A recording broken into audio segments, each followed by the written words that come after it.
Welcome, listener. I'm glad you're here. Take a seat, next to the fire. Welcome to Obscura, where we shine a light on the dark.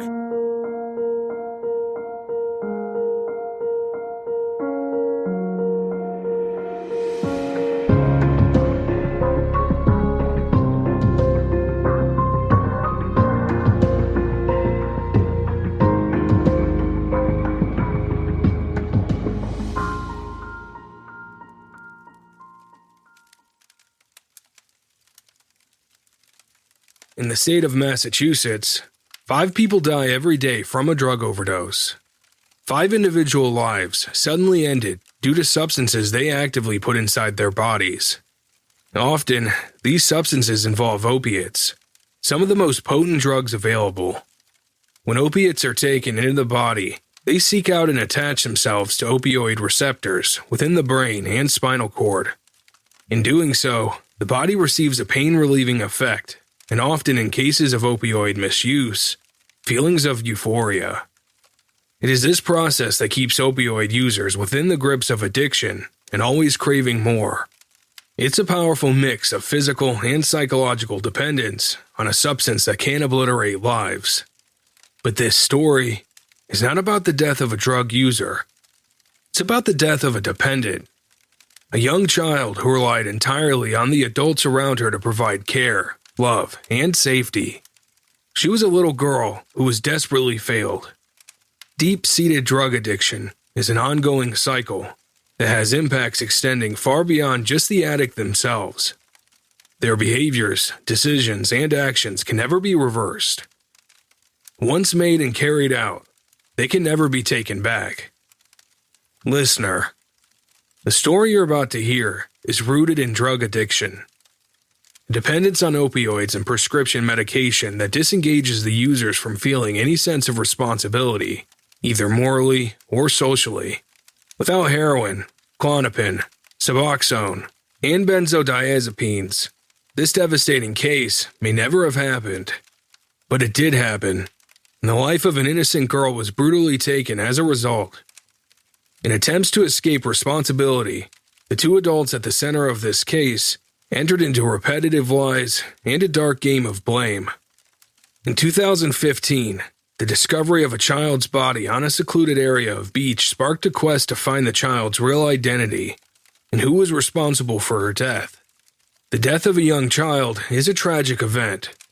The death of a young child due to murder is an event that lights a fire under all involved to seek the truth and achieve justice for that child and a life they have lost. Justice is not a straightforward concept in this case, as you will hear. I will leave it up to you, listener, to decide for yourself if justice, in this case, was truly achieved. Now, let's get on with it. Part 1. Baby Doe. On the afternoon of June 25th, 2015, Bonnie Flynn was walking her dog at Deer Island in Boston, Massachusetts. At 265 acres in size, Deer Island is home to the Deer Island Wastewater Treatment Plant, surrounded by 60 acres of parkland including miles of pathways and trails for walking and exploring. Standing on the edge of the island gives views across the water to the city of Boston just over 5 miles away. As Bonnie walked along the shoreline on the western edge of the island, her dog found what she thought was a trash bag. When she went over to take a closer look, she realized that the discovery was entirely more sinister. Bonnie Flynn made a call for help, and a fellow walker dialed 911. Inside 2 black trash bags lying on the shoreline was the body of a young child. Within minutes, detectives from the Chelsea office of Suffolk County State Police arrived to see for themselves. Homicide Detective Dan Herman was one of the first on the scene. He would be the detective who would go on to lead the hunt to find the identity of this child. As he looked inside that bag and down on the bare feet of the little girls inside, he thought of his own 4-year-old toddler. As the small section of Deer Island, secluded behind a row of shrubs and an embankment filled with emergency workers, further police officers from the state police, crime scene investigators, and firefighters, Herman named the unidentified little girl Baby Doe. Baby Doe was thought to be no more than 4 years old, with brown eyes and long brown hair. She was wearing white leggings with black polka dots and was wrapped up in 2 blankets, one with a black and white zebra print pattern. As medical examiners arrived at the scene, Dan Herman and a colleague, State Police Sergeant Scott Holland, puzzled over what happened to this child. There were no visible injuries to her small body. She looked well cared for. She was not malnourished, and there were no outward signs of trauma. They would need to wait until autopsy to find out how she had died. The priority for police detectives was to find out who this little girl was and give her back her identity. They needed to find out her name and what happened to her. Someone had placed her body in these bags. At these early stages, they didn't know if her body had washed up on the beach through the tides, or if Baby Doe had been dumped where she had been found. Dan Herman contacted the National Center for Missing and Exploited Children for help. They scoured their records for any missing children who may match Baby Doe's description. At the same time, their forensic artist Christy Andrews began preparing to create an image composite that could be released to the public. She had very little information to work with. Baby Doe had been in the water for some time. Her features now unclear due to decomposition.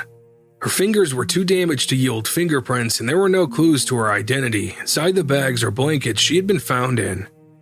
Within days, her DNA had been checked, and there were no matches on the national database. Dental records also failed to provide her identity. Pollen tests on the small particles found on her clothing were able to determine that the child had been in local areas. This told them Baby Doe was local and gave fresh hope that someone in the city of Boston knew the answers.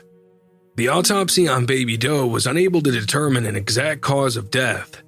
Her body was free of disease, and toxicology tests ruled out any ingestion of substances that could have caused her death. The bruising to her body, on her elbows, back, and abdomen were confused by the decomposition that was also discoloring her skin. The medical examiner, Dr. Henry Niels, could not say the extent of these bruises, when or even how they may have been caused. He was only able to say this little girl most likely died from strangulation or suffocation. To find out the truth of what happened to her, police first desperately needed to find out who she was. Using information from the autopsy, Christy Andrews set to work on the composite image.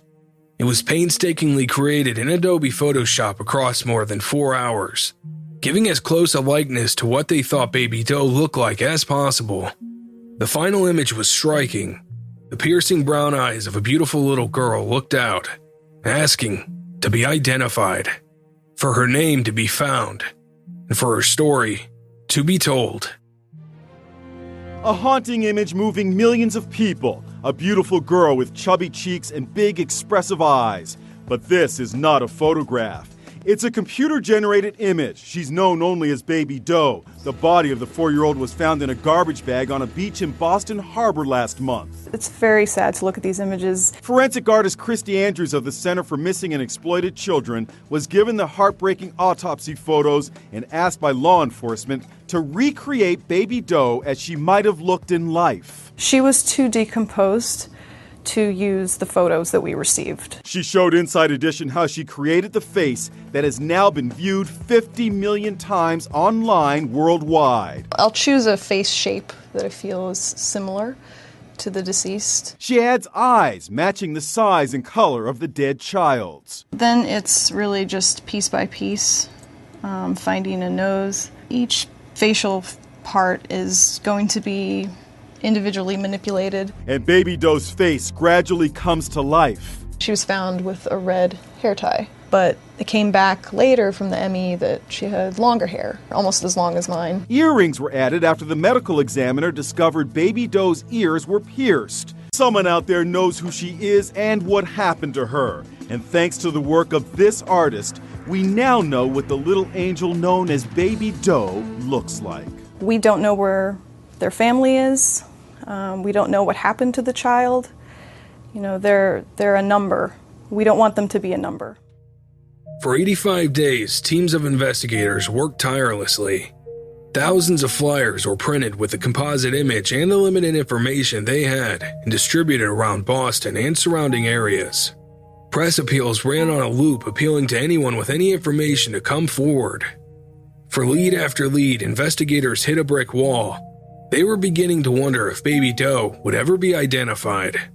Finally, in mid-September, they would get that one piece of information they had been searching for. Baby Doe's real name. Rochelle Bond. 18 miles away from where Baby Doe's body had been found on Deer Island, 40-year-old Rochelle Bond was drifting from day to day in a haze of illicit drugs and heroin abuse. Despite her dysfunctional lifestyle, Rochelle cannot have failed to see the news items on Baby Doe, the flyers and posters that had been distributed everywhere with a beautiful toddler's face staring out appealing for help. Living with her boyfriend, 35-year-old Michael McCarthy, who was equally gripped by drug addiction, Rochelle Bond said nothing. Michael McCarthy also said nothing. You see, they knew who this child was. They knew her identity and her name. And they knew because they had dumped her body.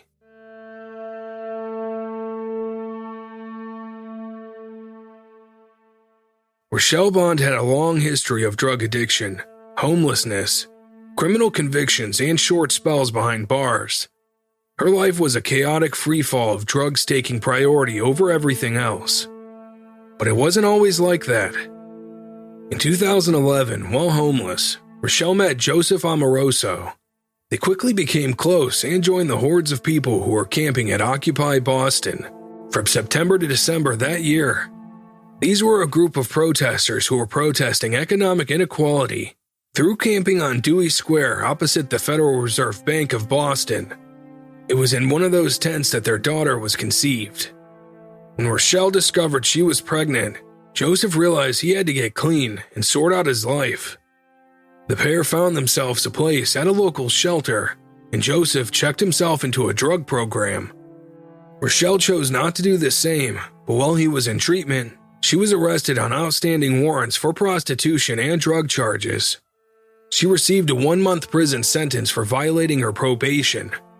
When Joseph left treatment, he kept in touch with Rochelle, but soon met someone else and left the area for Florida to start a new life. Rochelle returned to the shelter on her release from prison and prepared to bring up her baby on her own. This was not the first time Rochelle was to be a mother. She had 2 older children, 2 boys who between 2003 and 2006 had been taken by Child Protective Services due to her drug use and concerns over child neglect. She had lost all parental rights to those children and was determined this would not happen with her new baby. Rochelle gave birth on August 6, 2012 in Boston Medical Center, with Joseph listening to the birth of his daughter via speakerphone from Florida. They named their daughter Bella Nevaeh Amoroso Bond. Returning to the shelter for the first few months of Bella's life, Rochelle wanted to build a proper life for her and her daughter. But she didn't manage to resist her drug addiction and continued to use sporadically. Before Bella was 1 year old, Children and Family Services had received 2 reports of concern over Bella's welfare. Both had come from Joseph Amoroso. Talking to Rochelle on the phone, he could recognize when she was under the influence. He knew that lifestyle, and he was worried about his child. Those reports, according to DSS, were investigated, but it was deemed no action was required. Around Bella's first birthday, in August 2013, Rochelle was given an apartment by the housing department. A 2-bedroom home at 115 Maxwell Street in Dorchester. On the ground floor, the apartment provided a secure environment in a 3-story building, with a wooden porch around the front door, and red-painted wooden slats that gave way to gray on the upper floors. This apartment for Rochelle was an opportunity for change, a chance to lay down firm roots and get into a healthy routine for baby Bella, providing her with the stability, love, and nurture that a baby needs. The initial signs were good. Rochelle decorated the apartment, focusing on Bella's room. She painted it purple and filled it with Bella's favorite cartoon characters and toys. She brought Bella into the apartment with good intentions to live a better life. These were intentions, though, she couldn't stick to. Many of Rochelle's friends and acquaintances were still on the streets and still ravaged by drugs. She would invite them to the apartment and let them stay for a while. Her neighbor, Yesiomara Torres, who lived in the apartment next door with her own child, could hear through the thin walls of the apartments various people coming in and out, sometimes loud chatter, other times Bella crying. Bella's life was a revolving door of different adults, almost all drug addicted. Despite this instability, everyone who knew Bella said she was a happy, chatty, and friendly little girl. She was playful and bright, interacting with those around her, always looking for fun and laughter. She was a girly girl. She loved Hello Kitty, pink and purple, and by the time she was 2 years old in August 2014, her strong personality was already shining through. Earlier that year, Rochelle Bond was regularly attending a methadone clinic in the South Bay area of Boston. It was a clinic within the well-known methadone mile stretch of Boston, an area overcome by drug use and a hotspot for drug users, which overlaps with dozens of drug clinics, support services, and needle exchanges. In Boston, this is the area the drug addicted flock to, both to take drugs and to get off them. Rochelle was taking prescription Klonopin. This was to treat her anxiety. She was also taking Suboxone, a drug prescribed to treat opioid addiction in an attempt to control the cravings. She was known to sell both of these medications when she needed extra cash. One day, she met a man called Michael McCarthy outside her regular drug clinic. Scruffy, unkempt, homeless, and drug addicted, Michael asked Rochelle for drugs. Seemingly in the grips of withdrawal, Rochelle gave him some of her Klonopin to ease his symptoms. They got chatting and exchanged numbers. It was a meeting that would set the course of Bella Bond's life. Michael McCarthy's life had echoed the path of Rochelle's. While he had a more stable home life, educated at a Catholic school, by his late teens, he began taking drugs. Experimentation which developed into heroin addiction by his mid-20s. In 2011, Michael had a seizure and fell, causing significant injury to his left shoulder. He required surgery and insertion of a metal plate to correct the damage. His seizure condition was ongoing, and he eventually got a Pomeranian dog called Bailey, who was able to alert him as a seizure was coming on, helping him to prepare and prevent further injury. This dog went with him everywhere. Although still in contact with his family, Michael was unable to escape his addiction to drugs. Michael's father had a plumbing business, and Michael took qualifications to help his father. But it was ultimately his older brother who took over the business once his father retired. Months passed with no communication between Rochelle and Michael, until he texted her one day, out of the blue. Once again, he was looking for drugs, and again, Rochelle obliged. It was winter, snowing, and cold outside. Reasons Rochelle felt to give Michael her address and invite him over. In less than 2 hours, Michael was at her door, and really, he never left. Bella now had a new individual in her daily life, who was there when she woke up in the morning, and when she went to bed at night. One day at the beginning of June 2015, 2-year-old Bella Bond disappeared. No one knows the exact date this little girl vanished. This bright and happy little toddler was no longer at the apartment at 115 Maxwell Street. Yesiomara Torres next door stopped hearing Bella through the walls, stopped seeing Rochelle in the hallway with Bella in her buggy. Rochelle and Michael carried on living their lives as if nothing had changed. But there was a change. Rochelle's daughter was nowhere to be seen. As people began to notice and ask questions about where Bella was, Rochelle told them she had been taken away by Child Protective Services. That, like her other children, the Department of Social Services had swooped in and removed little Bella from her care. This did not come as a surprise to those who knew Rochelle and Bella. Many also knew DSS had been involved with Bella at least twice since she was born. Bella being removed from Rochelle's care for her own welfare was a plausible explanation of where she was. Michael told the same story that Bella had been taken by the DSS. was living with a family member.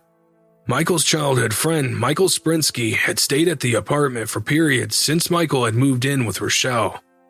Battling a drug addiction himself, he had witnessed Michael and Rochelle taking drugs together, and he too asked where little Bella was. He was told Bella was with Rochelle's sister. Months later, that story changed, and he was told Bella had in fact been taken by DSS. Rochelle and Michael continued their life of drugs, with their drug abuse appearing only to escalate in the absence of the child. For 3 months, few realized the true story of what had happened to Bella Bond, and sadly, few even questioned it.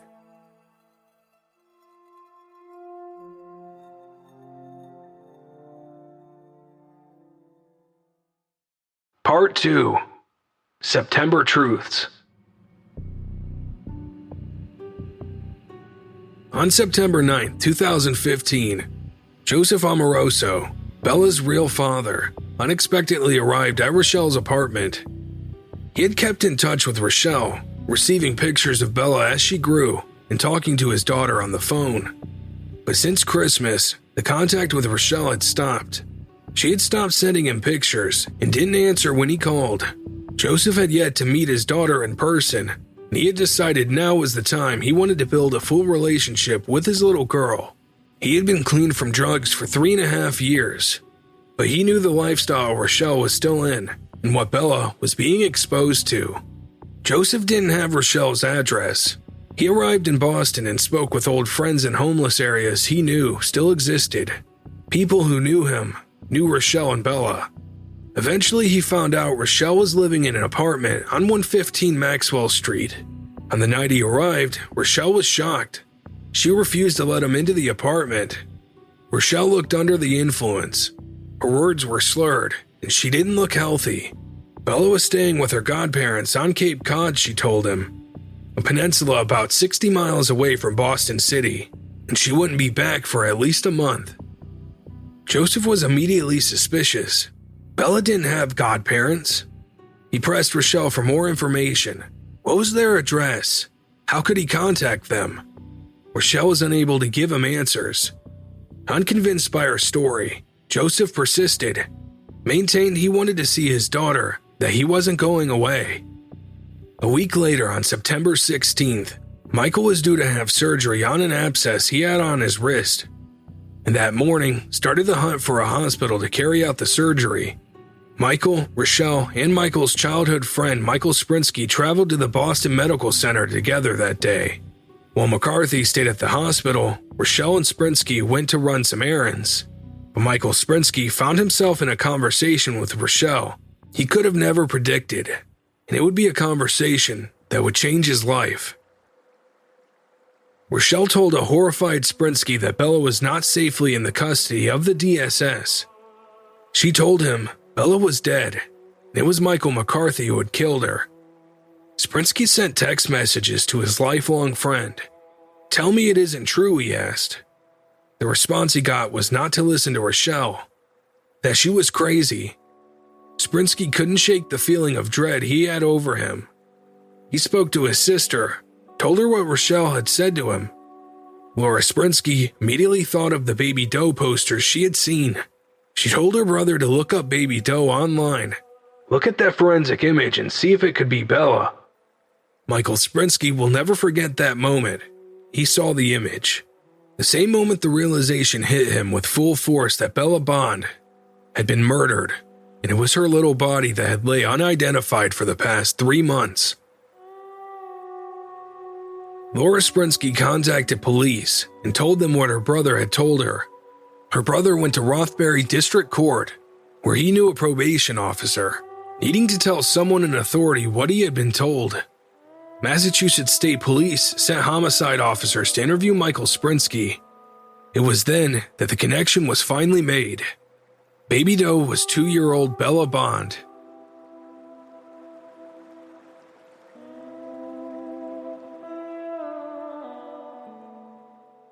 Police involvement.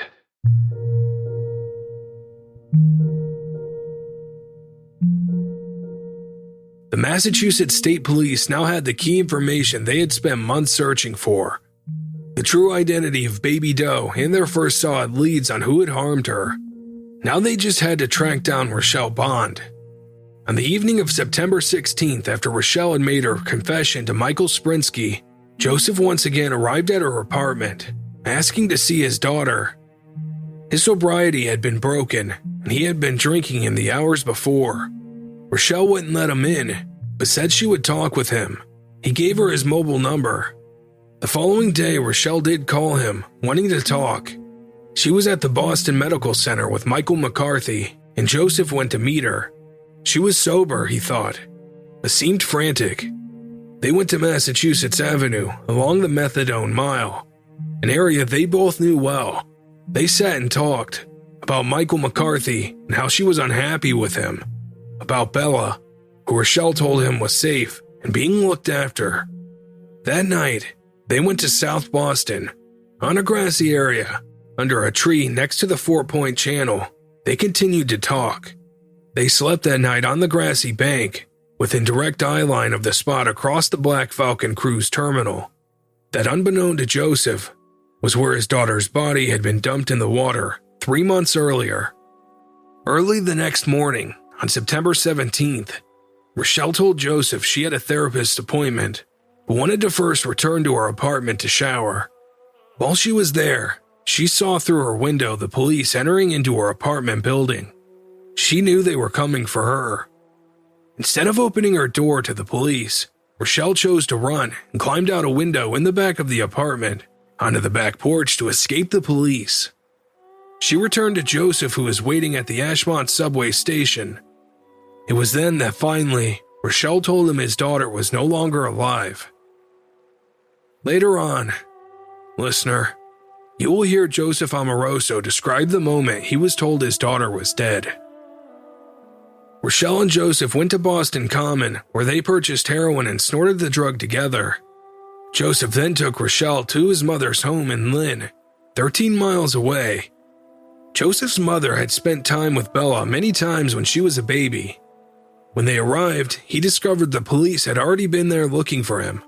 They didn't tell Joseph's mother until the following morning that 2-year-old Bella, her granddaughter, had been murdered. Tracking their mobile phones, the police arrived within hours and arrested Rochelle Bond. The day was September 18, 2015. Over 3 months since Bella Bond had disappeared, and the city of Boston had been working together to identify the young child's body, found on Deer Island they had affectionately named Baby Doe.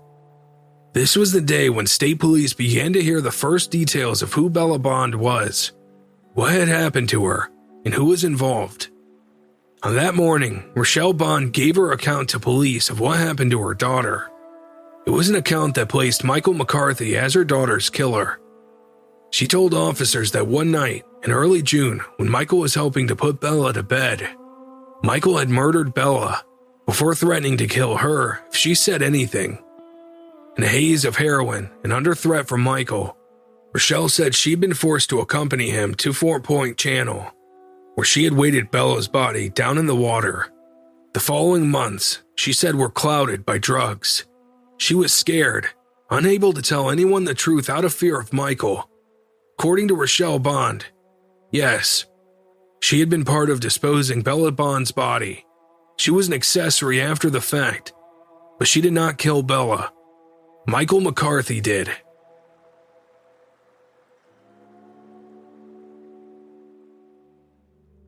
After taking Rochelle's statement, state troopers went to the Beth Israel Hospital, where Michael McCarthy was finally being accepted for surgery and was awaiting his operation. He was interviewed inside the hospital as the main suspect in the murder of Bella Bond. All right, so back to Maxwell. You said people come and go and stay. Is it a 1-bedroom apartment, 2-bedroom apartment, or what? A 2-bedroom apartment. So what was the first? The first bedroom was what, your bedroom? No, the first bedroom, like, I basically stayed on the couch. Yeah. Like a lot. Yeah. And so would she. She would like stay on the couch. Almost no one would stay in the first bedroom, and then the back bedroom was her daughter's. Oh, okay. But her daughter got taken by DSS. It's like her fourth kid that's been taken by DSS. Really? Yeah. How many kids does she have? She had 4 kids? From what she tells me. Really? Yeah. What? I haven't known her that long. Trooper Joel Baducci from Suffolk County Detective Unit led the interview with Michael. Initially, Balducci didn't tell him that they knew Bella was dead and that Rochelle had been talking to them. They wanted to know what he would say. So did you just, so it was sometime after Easter? Yeah, it was definitely after Easter. Did she have to go to court or anything, or did you just come home and the baby and the baby Bella was gone? See, I'm not sure. I don't have babies. Yeah. I'm not sure how it works. Yeah. But Rochelle's had, from what I understand, of all of her kids taken from DSS, and she told me that the guy said, so we can either like do this the nice way or the hard way. Like I can either take the baby now, or I can show up with a bunch of cops and Rochelle told you that? She said that. Yeah, that's what the guy said. So yeah. Did Rochelle does she ever try to go see Bella anymore, or no? No, which I kind of, I don't want to say I thought it was strange, but it was just kind of like, you know, whenever I'd bring it up, she wouldn't want to talk about it. She would just not want to talk about it at all. What you asked? What do you mean bringing up how? If I would say, like, you know, are you working on getting Bella back at all? Yeah. And she would just kind of be like, listen, I've been through this before plenty of times. Yeah. Once they take your kids, you don't get them back. You don't get them back. Really? And, you know, I hate arguing, especially with females, so I would just kind of let it go. Yeah. You know, I could tell she was already pretty wound up. And you don't know where Rochelle is now? I would guess at her house. Michael McCarthy told the officers he returned to the apartment one day after Easter and Bella was gone. Rochelle told him that she'd been taken by DSS. He had believed her. Trooper Balducci then moved on to confronting Michael with the information they had from Rochelle and with the fact that Bella was dead. You're doing great. I'm telling you right now, you're doing great. You know, the whole interview was going great until I sort of confront you with some things that I don't believe aren't truthful. You know? So, again, something happened to the little girl, okay? And even things that you said about the apartment, those aren't true. You've already been to the apartment. What things about the apartment aren't true? Listen, I'm trying to tell you little bits of information that I know to show you that I'm not in here jerking you around. I'm here to get your side of the story of what happened to Bella. And now's your chance to tell us. And I told you everything I know the best of my recollection. If that apartment is different, maybe you guys were in the wrong apartment. Because what I said again is you go through the front door, the living room's to the left, then the front bedroom's behind that, then you walk and the kitchen's out there, and then the bathroom's after that, and the bedrooms. Mike, I'm worried about where Bella is. Yeah, now I am too, Yeah. because I'm been told Mike, she's been in DSS. Mike, do you understand what he's saying, though, when he says Rochelle's talking and giving more information than you are? Do you understand what that means? Yeah, I've seen enough TV to have an idea what that Mike, means. this isn't TV. I know it's Yeah. not TV, but I'm just saying to understand what that means. You But understand I what can't. he means when she says that she's talking and she's giving a totally different story than what you're giving. And we're giving you a chance to give your side of your version of the story. I'm giving my truthful side of the story. Why would Rochelle, answer me this, and I'm asking you this is a good question, why would Rochelle tell us that you hurt her baby? Maybe to cover her own ass if she was. There's nothing else I can think of. Why would Rochelle let me hurt her baby? I'm asking you. We're asking you that question. We weren't there. Doesn't make And any it sense. doesn't make any sense to us why she would just pull your name out of a hat and say, Michael McCarthy hurt my baby. Maybe because I was the only one around. Yeah. No one else was really around. She doesn't have too many friends. I mean, if something went wrong or something while you were watching the baby or she was watching the baby or if something went sideways, and things happen, and it was an accident, or what happened, or it was just a spanking or something. What was it? I'm not trying to put words in your mouth, Mike. I'm just trying to figure out. I can't comprehend how a child like that could get hurt, killed, right? Killed? You don't know she's dead? No. You don't know Bella's dead? No. Really? No. Huh. She's not? Not to my knowledge. Are you sure? Positive. You didn't drive over to East Boston? No. Southie? No. Boston Harbor? No. No? No. Mike, we've been handling this investigation for months. It's been all over the news. We're here right now talking to you. This is not some sort of, we're homicide detectives. Okay, we've been doing this for a long time. Okay? This is the real deal. This is your chance to get out from under this. Okay, we know what went wrong. We know what happened to Bella. I don't think you do know what happened to Bella. She's sitting there basically saying I did something, so you don't know what happened to her. Then you tell me what happened to her. I have no idea. Okay. The Cooperation Agreement.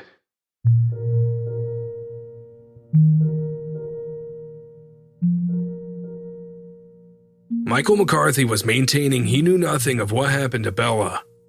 That he had believed Rochelle when she told him Bella had been taken by Child Protective Services while he was away from the apartment. Rochelle Bond was providing a different version of events.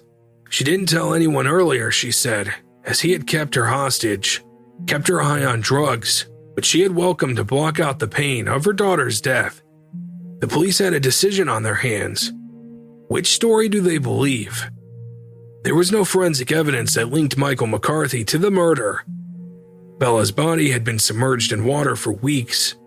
There was no DNA, no fibers, or anything linking Bella's body to Michael or Rochelle, indicating they had been involved in her death.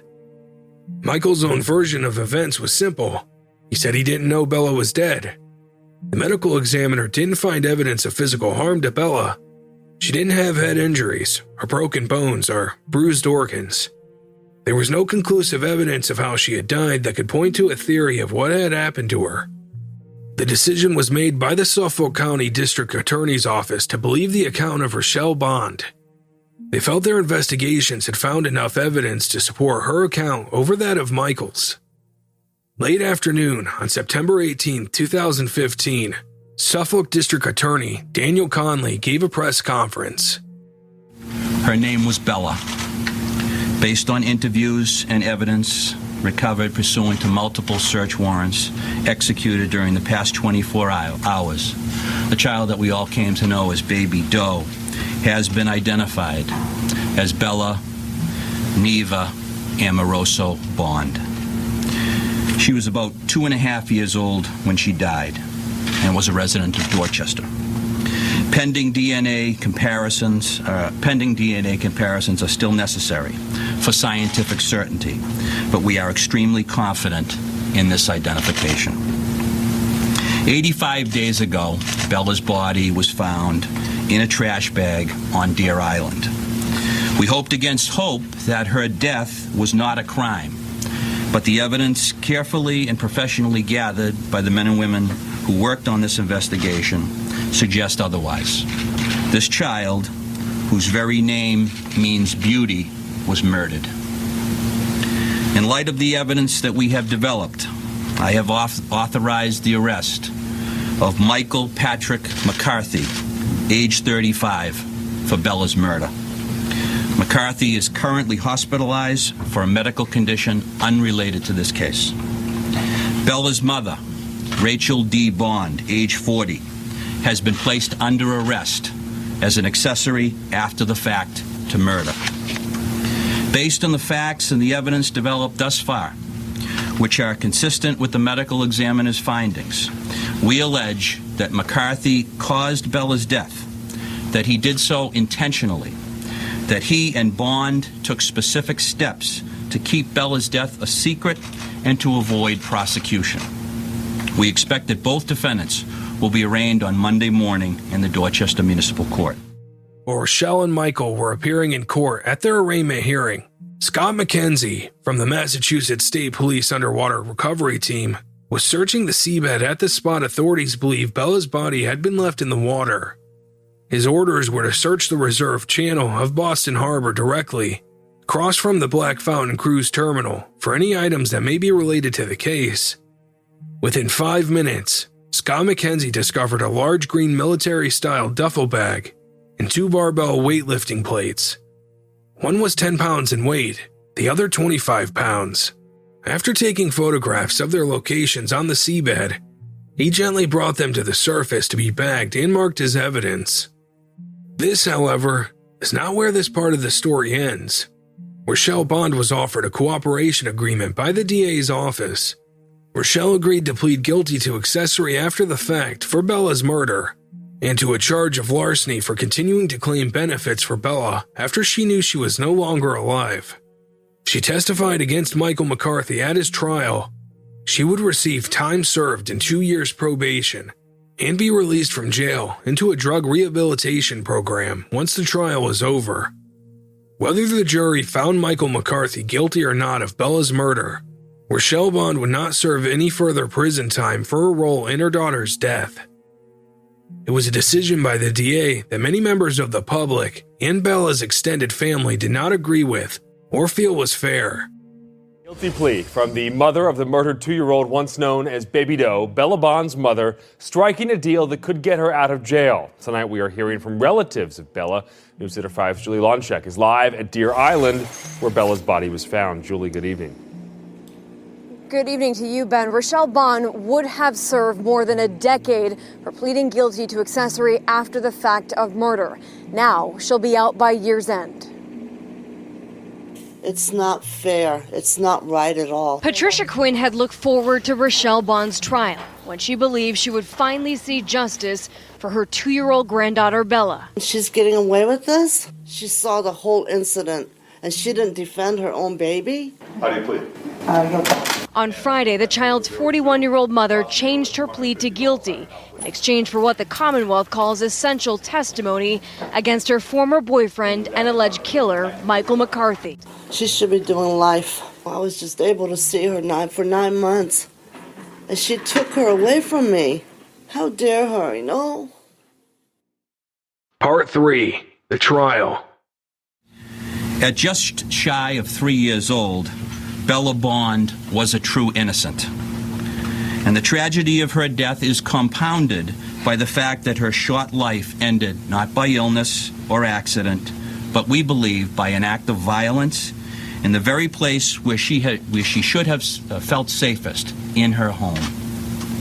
Sadly, this is the case for too many victims of child abuse whose tiny voices are silenced. But we will speak for her and on behalf of her and seek justice for the crime that took her life. On May 30th, 2017, 2 years after Bella Bond was killed, the murder trial of Michael McCarthy began at Suffolk County Superior Court in Boston. For the first time, the two sides of the case were to be laid out in full, with the public words of his boss assuring a voice for Bella still echoing in his mind. Assistant District Attorney David Deacon, the chief of the Family Protection and Sexual Assault Unit, opened the prosecution case against Michael McCarthy. Despite the questions and the outrage by some at the decision to give Rochelle a plea deal, the state prosecutors remained adamant. Without Rochelle's evidence, there would be no trial, and no justice at all. They believed Rochelle's version of events, and this cooperation agreement, they said, was the only way to try and ensure a conviction against Michael McCarthy, a man they claimed was the real killer. When this case came to trial, it was clear it was going to be based on blame. Two adults, whose lives were both driven by heavy drug addiction, blaming each other for the senseless murder of a 2-year-old little girl. On one side was Rochelle Bond, a mother who had lost custody of 2 older children to DSS, and now who claimed Michael McCarthy had murdered her daughter.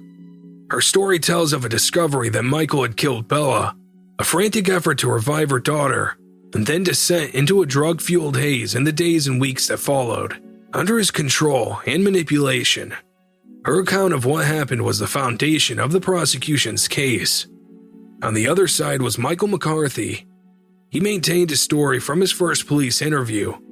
Bella, he said, disappeared one day and believed what he was told by Rochelle Bond. Michael McCarthy would not take the stand in his defense.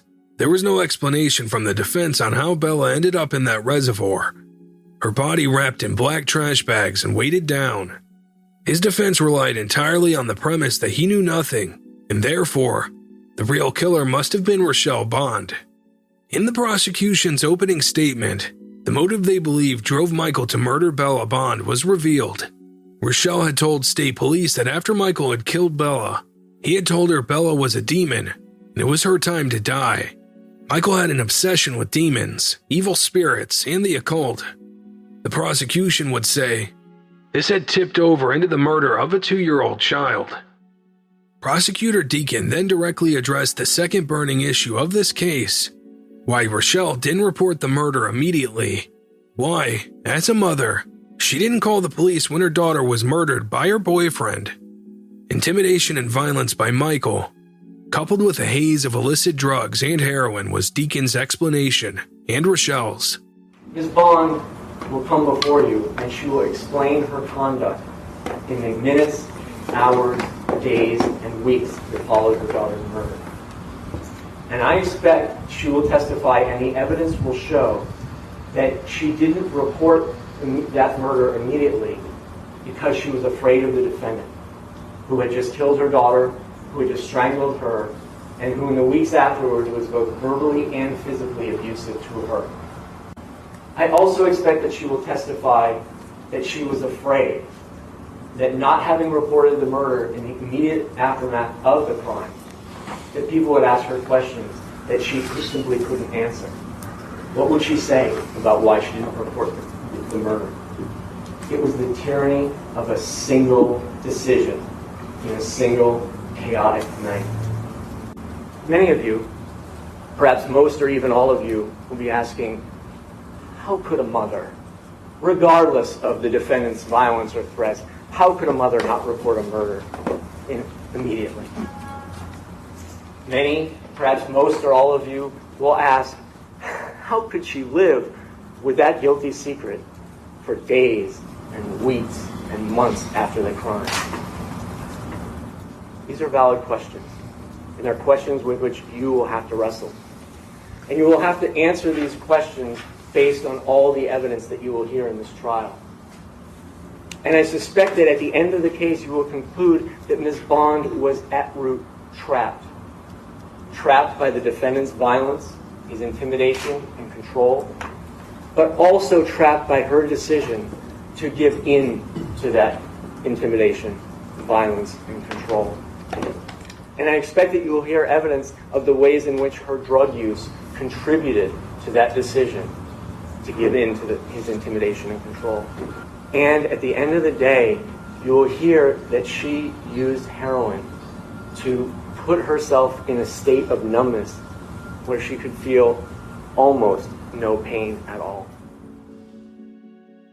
Michael's defense attorney was Jonathan Shapiro, a top-rated Boston and New York lawyer. Shapiro is a seasoned criminal attorney and was part of the defense team who got Muhammad Ali's felony conviction for failing to enlist in the army overturned. He would present a passionate defense presenting that Michael was innocent of this crime. Michael did not kill Bella, he said. Rochelle Bond did. As Michael sat clean-shaven, hairstyled, and in a smart suit, a world away from his unkempt, rugged appearance during his arraignment hearing, Shapiro focused his opening statement on the suggested motive for Michael being the killer. In a counter-argument, he suggested it was actually Rochelle who had an unhealthy interest in demons and the occult, to the extent of being delusional. Michael is intelligent and has always been interested in world affairs. He is religious, and for years, every Sunday he has attended Mass at the Sacred Heart Church in Quincy. He has studied the history of religion and the philosophy of good and evil, and he practices Reiki, a technique based on the principle that healing energy can be channeled by means of touch He writes poetry and songs. The Commonwealth claims, however, that Michael was obsessed with the occult, with Satanism, and with demonology. According to the prosecutor, this obsession gave Michael a motive to kill Bella, that he killed her because he believed she was a demon. That is absurd.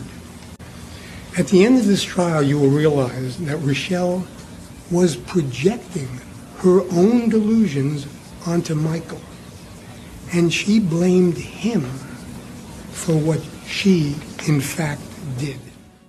Forensic pathologist Dr. Henry Niels, the chief medical examiner for the Commonwealth of Massachusetts, was also called to testify. He told the court of the condition of Bella's small body at autopsy. He described the early stages of decomposition and how her body had been in the water for some time, making determining the exact cause of her death and the cause and age of the bruising of her body almost impossible. Michael's lifelong friend Michael Sprinsky was one of the first witnesses to take the stand. He was testifying against Michael, appalled and horrified at the story he had been told by Rochelle almost 2 years earlier. Michael Sprinsky had a long history of drug use, treatment centers, detox programs, and hospital admissions due to his addiction. The events of September 2015, when he learned that baby Bella, the little girl he had played with, cooked for, and watched movies with, in the early part of that year had been murdered, had changed his life. Michael Sprinsky had got himself clean from drugs and had turned his life around. He wanted to testify in this trial. He wanted to help get justice for Bella Bond.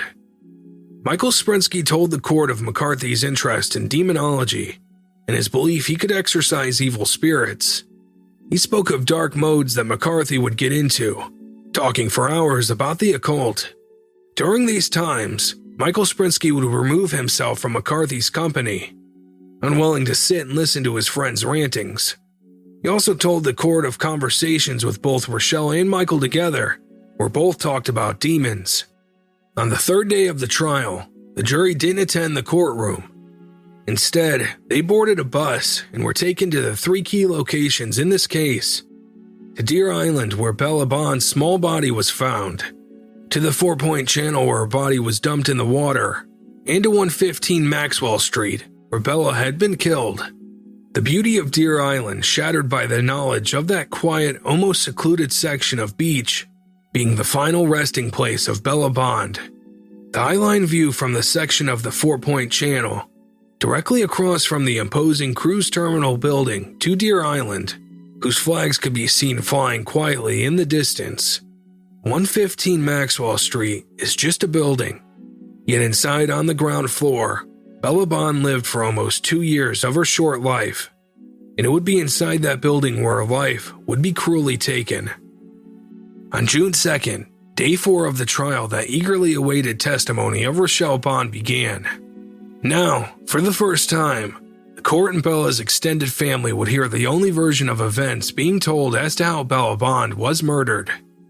State Prosecutor David Deacon said the night that Bella was killed was initially the same as any other night.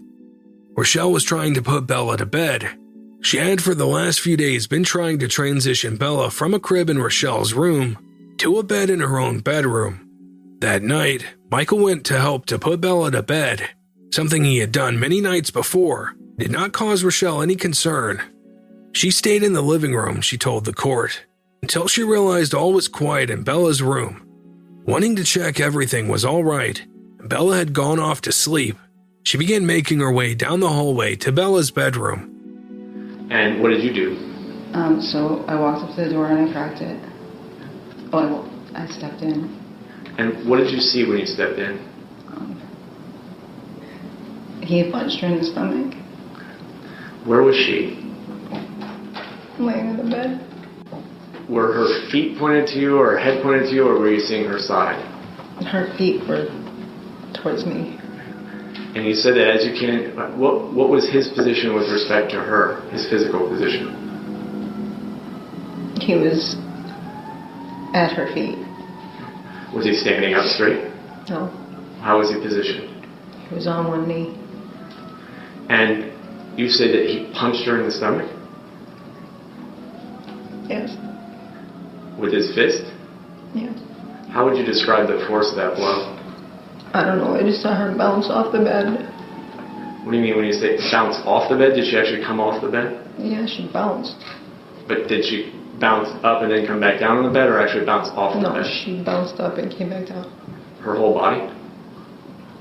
Did she react to the, other than her body bouncing, did she react to the punch at all? No. What did you do? So I think I yelled, what did you do? And Is that exactly what you yelled? what the fuck did you do? And did he respond to you? And he just kind of looked at me. How? Like, whatever. What did you do after you asked that? I grabbed her, and she wasn't breathing, so I tried to do CPR. How did she look to you when you went over to her to do CPR? Her head was swollen and gray. Gray?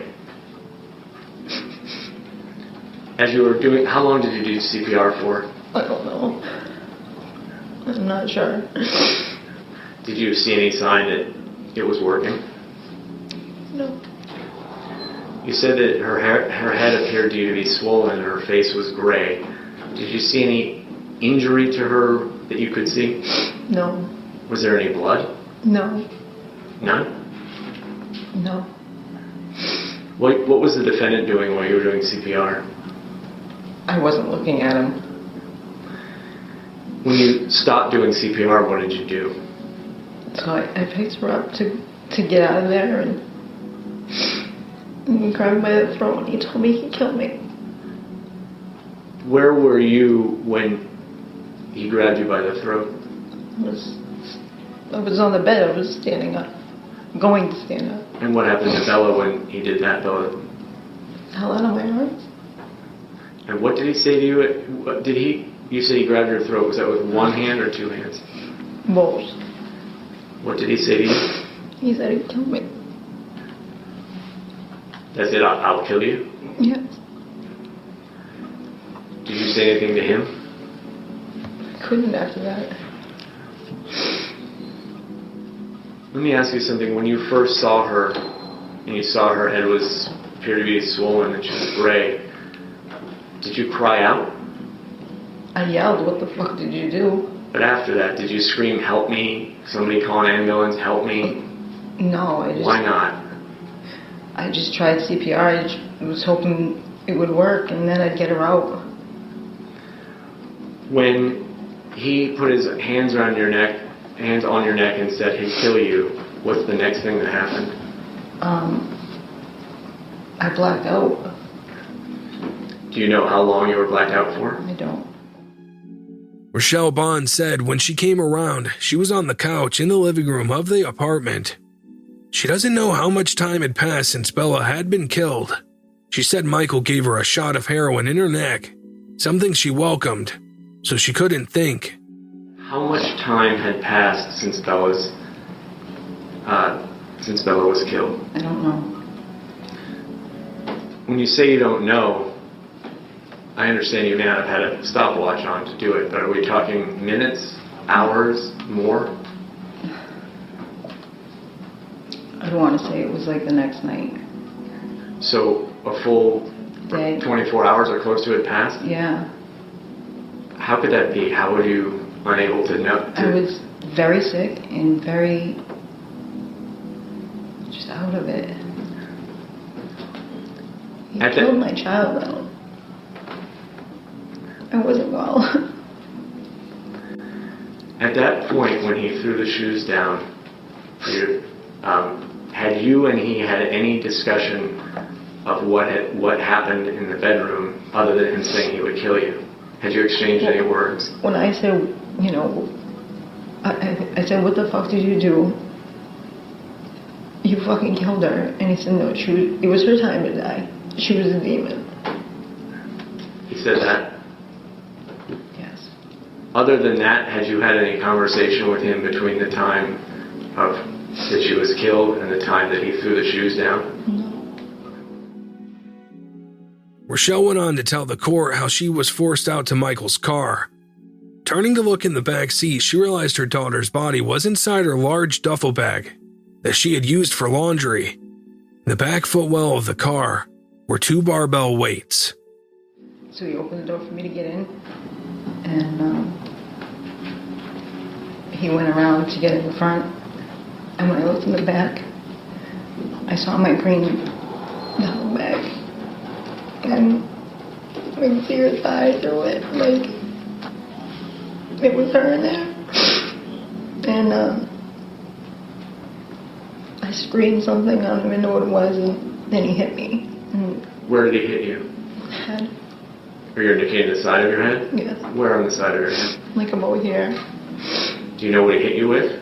I don't know. His hand. He had a hammer in there for me too. I don't know. But you don't know what he hit you with? I think his hand. You say that you saw your duffel bag in the back seat? Yes. What color duffel bag was that? It was green. What did you use it for? Laundry. When you got in the car and saw the duffel bag and the contour of Bella's hip, what you thought was Bella's hip, did you see anything else in the area of the duffel bag? On the back seat floor behind his seat was weights. Had you ever seen those weights before? No. What did they look like? They look like old free weights. After he hit you, did you lose consciousness or not? Yes, Completely or partially? no, I did. And when you came to consciousness, where were you? I didn't know where we were exactly. Parked somewhere, and it was like a building. And I remember like floodlights. When you came to consciousness, where was the defendant? He was not in the car. Did you know where he was? Not at that time, no. Was the bag still in the back seat? No. No. When Jonathan Shapiro stood to cross-examine Rochelle, the courtroom leaned forward to ensure they didn't miss a word. Shapiro made sure Rochelle knew that she could still be charged with perjury should the jury not believe her story. A story that he claimed she made up. Shapiro was keen to question Rochelle on the gaps and inconsistencies in her statements about what happened.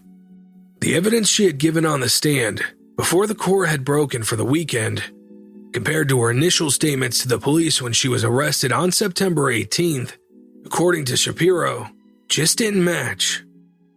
It's kind of hard to get your story straight when you're making it up, isn't it? I'm not making it up.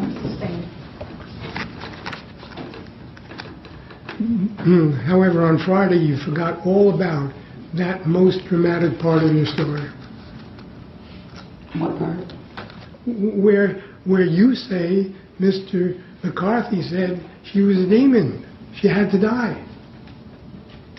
I didn't forget it. But you didn't tell it. No, I didn't. Right. Okay. Jonathan Shapiro called Nicole Marquis to the stand as a defense witness. Nicole had met Rochelle at the New Horizons drug treatment facility in April 2015, just 2 months before Bella was killed. She remembered a conversation Rochelle had with her. Rochelle had said her parents had been abusive, hitting her with a hammer to beat the demons out of her. Now she said the demons were going into her daughter Bella to try to get her. Through this witness, Shapiro reaffirmed that Rochelle Bond herself talked of demons and did so in relation to her daughter. He then told the court of a journal entry written by Rochelle over the summer of 2015 after Bella had been murdered. The writing focused on all the children that were going missing in the world. Rochelle had written that the world leaders were working together to drink the blood of the children and eat their flesh. They did this, Rochelle wrote, to satisfy their demonic desires. While cross-examining Rochelle on the stand, Shapiro played an audio recording to the court, recorded on Michael's cell phone in the months before Bella was killed. For the first time, the jury and everyone inside the courtroom heard Bella's voice ring out. Hey, the poo-poo monsters, here's what we do. Here's here's what we do. That's what they look like, right? That's what color are those ones? White. Those are the white ones, right? Now, when we think of the love, look at, black eyes. This is what we do to them. We make their heads blow up. Yeah, see it blowing up? You see how his head's blowing up? When you think of his head blowing up with love, you really concentrate and think of it, honey, you make his head blow up and then it's done with you. Next, to take the stand on June 8th was Bella's father, Joseph Amoroso. Joseph did not blame Rochelle for Bella's murder. He blamed Michael McCarthy. Joseph Amoroso was clearly emotional when he told the court how he found out his daughter, who he had yet to meet in person, was dead. He had tried to become a father to her and be a consistent presence in her life, but he was 3 months too late. And when you went back to Ashmont, were you by yourself or with someone? I was by myself. So, how long were you back at Ashmont before something else happened? Not even a minute. And, what happened after a minute? She told me Bella was dead. Is that in person or over the phone? In person. How did you react? I flipped out. And when you say flipped out, what are you describing? I want to say I punched a concrete pillar. And what, if anything, did Ms. Bond do when you flipped out? She punched me in my head and she told me to shut the fuck up before I get her bagged. In the final days of the trial, the jury heard testimony from the state police officers who were involved in the case on their investigations. There were 3 areas of evidence the prosecutor David Deacon focused on in attempts to prove that Michael McCarthy was the real killer of Bella Bond. The first was the weightlifting plates that Rochelle Bond had reported seeing in the back footwell of Michael's car. These weights, matching the description that Rochelle had given, had been recovered from the seabed at the 4-Point Channel, where Bella's body had been dropped into the water. The laundry bag containing Bella's body had been weighted down using the plates in an attempt to stop her body coming back to the surface. Over the course of 3 weeks, Bella's body had come free from the bag and had been taken by the tides down through the channel before washing up on Deer Island. As part of their investigations and searches, state police had found weights of a similar description at Michael's father's plumbing shop. Those weights were newer, in much better condition, but otherwise identical. In the months after the murder, there had been exchanges of text messages between Rochelle and Michael, messages that had been recovered and were now part of the case. It was the texts of July 16, 2015, the prosecutors were especially interested in. 3 weeks after Bella had been murdered, Rochelle was in a housing court that day, fighting an eviction order due to being behind on her rent. Michael sent numerous texts to Rochelle, all of which the prosecution called aggressive and accusatory. Michael knew she was high on drugs, and his texts focused on telling Rochelle not to tell the courts she had a daughter to look after. In support of her case to keep the apartment, they might want to get DSS involved, he told her. The defense highlighted how these texts all talk of Bella in the present tense. That is because, they said, Michael didn't know Bella was dead. The prosecution took a different view. If DSS had already taken Bella into their custody 3 weeks earlier, Michael would not have been sending these messages. The texts were to make sure Rochelle didn't draw attention to Bella and to avoid the possibility of DSS getting involved, finding Bella missing and uncovering the truth. The final area of evidence was cell phone tower data that had been compiled and analyzed for both Rochelle and Michael's phones. Analysis of this data told investigators that on the day after Bella's body was found, June 26, 2015, both Rochelle and Michael's cell phones for the first time were in the Seaport area of Boston, an area that has a direct line of sight to the spot where Bella's body had been put in the water. This, according to the prosecution, was Michael McCarthy checking if there was any police activity at the site after hearing that Bella's body had been found on Deer Island.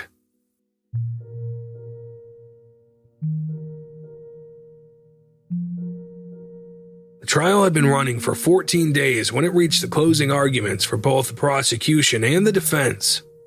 Jonathan Shapiro, acting for Michael McCarthy, addressed the jury first. He recounted the lies Rochelle had told various people about the whereabouts of her daughter, the housing court officials and the inspectors who came to check her apartment, people who she needed to believe Bella was still alive in order to keep her apartment and keep receiving the benefits money she was being paid to help look after Bella. Shapiro said the reason Rochelle told Michael Sprinsky her story on that September day was because she knew she was about to be found out. Rochelle was feeling the pressure.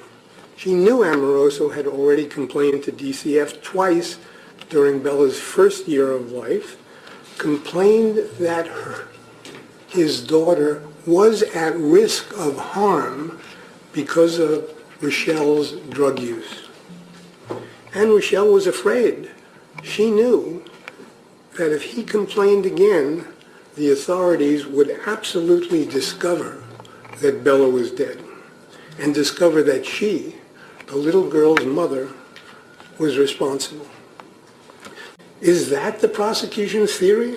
That Michael's motive to kill Bella was because he thought she was a demon? I suspect that that is too absurd for Mr. Deacon even to try to foist on you. I suspect that the prosecution may abandon that theory on which they have prosecuted this case from the very beginning, because even they know it's too stupid. The devil is in the details, and Rochelle's story that Michael killed Bella was full of holes, gaping holes, ridiculous holes, unbelievable holes, because it wasn't true. Remember the audio recording of how Michael comforted and reassured little Bella about how to get rid of the monsters that plagued her nightmares? He told her, "Honey, you can fight them with love." His advice did not work. In the end, the monster came for that little girl, and it was her mother. David Deacon followed with his closing statement. As Shapiro predicted, there was little mention of Michael's obsession with demons and this being a motive for him to kill a little girl. Deacon focused on the evidence he believed backed up Rochelle's version of events. The cell tower data that indicated Michael and Rochelle had traveled to the Seaport District the day after Bella's body was found. The weightlifting plates that were used to weigh down Bella's body. Their connection to Michael's father's plumbing shop, which only Michael, not Rochelle, had a key for. In the house and court texts, messages Deacon said proved Michael was controlling Rochelle. She was under his intimidation and manipulation until she was able to finally tell the truth to Michael Sprinsky. The jury had heard from 34 witnesses. They had looked at 169 pieces of evidence, including harrowing photographs of Bella's body and the clothing she was found wearing. Now it was time for them to make their decision. The options they had available to them were not guilty of either first or second degree murder, or guilty of involuntary manslaughter. The jury took 5 days to reach their verdict. While they waited, both Michael McCarthy and Rochelle Bond sat in prison with their own thoughts on what the outcome would be. Only these two people knew what really happened to Bella Bond. Only they knew who was telling the truth. Now it would all come down to the decision of 12 individuals on the jury. On June 20th, 2017, they came back into the courtroom. Madam Foreperson, what say you to indictment number 15-11292, offense 001, charging the defendant Michael McCarthy with murder? Is he not guilty? Guilty of murder in the first degree under any theory, guilty of murder in the second degree, or guilty of involuntary manslaughter under any theory? Guilty of murder in the second degree. In the state of Massachusetts, there is an automatic life sentence for a conviction of second-degree murder. Unless granted parole, Michael McCarthy would now spend the rest of his life in prison. Judge Janet Sanders, who had presided over the case, decided on a parole term of 20 years. This means Michael will be eligible to apply for parole in 2037. The conviction and sentencing of Michael McCarthy ended this murder case. But what was still outstanding was the sentencing of Rochelle Bond for a role in her daughter's murder. In line with her plea agreement, on July 12, 2017, in the same courtroom where she had given her evidence the previous month, Rochelle Bond was sentenced to time served and 2 years probation. The rules of her probation stated that she could not use alcohol or drugs. She could not live with anyone using these substances. She must submit to regular drug testing to ensure she is adhering to these terms. Conclusion. Before the parole term was decided during Michael McCarthy's sentencing hearing, Joseph Omaroso took the stand once again, but this time it was to deliver a powerful and heartfelt impact statement on the murder of his 2-year-old daughter. My name is Joseph Amoroso, and I am the father of Bella Bond.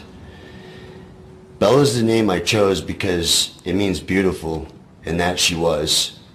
It was August 6, 2012 at approximately 9 p.m. when my wife, Courtney, and I listened to Rochelle give birth to Bella over speakerphone.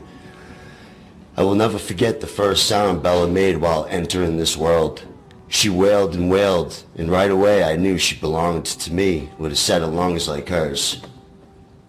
Bella was a happy and innocent child full of light. She was very smart and learning things rather quickly. She loved Hello Kitty, and she also knew how to make a pizza. Bella was a gift from God whose life was cut short at such a young age. But Bella was, still is, and always will be in my heart and soul. I believe that my daughter Bella would have excelled in college and grown up to be a very beautiful and successful woman that loved life. I can imagine her being a very loving, well-mannered, and put-together mother that loved children. I was robbed of my chance to be a father to Bella. No verdict changes that, and no justice on earth fixes that grief. The impact of this senseless act of violence has taken quite a toll, not only for me, but also my family. My father is in Florida, but asked that I share the following statement with the court. Our family is grateful that the jury's verdict has brought justice for Bella. We are comforted in knowing that Bella is safe in God's hands. May God bring us all peace in this season of sorrow.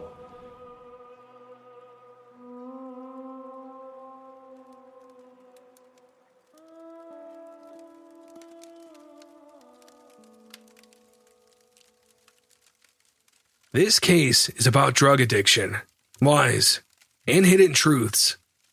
It's about 2 dysfunctional adults who failed to love and protect an innocent girl. It is also a story about risk and the decisions and actions by the official bodies we have in place to protect children. There were opportunities in Bella's short life for the intervention which could have saved her life. Bella Bond should have lived a happy and secure life, full of hopes and dreams. Instead, drug addiction, distorted thinking, and inaction ended her life at just 2 years old.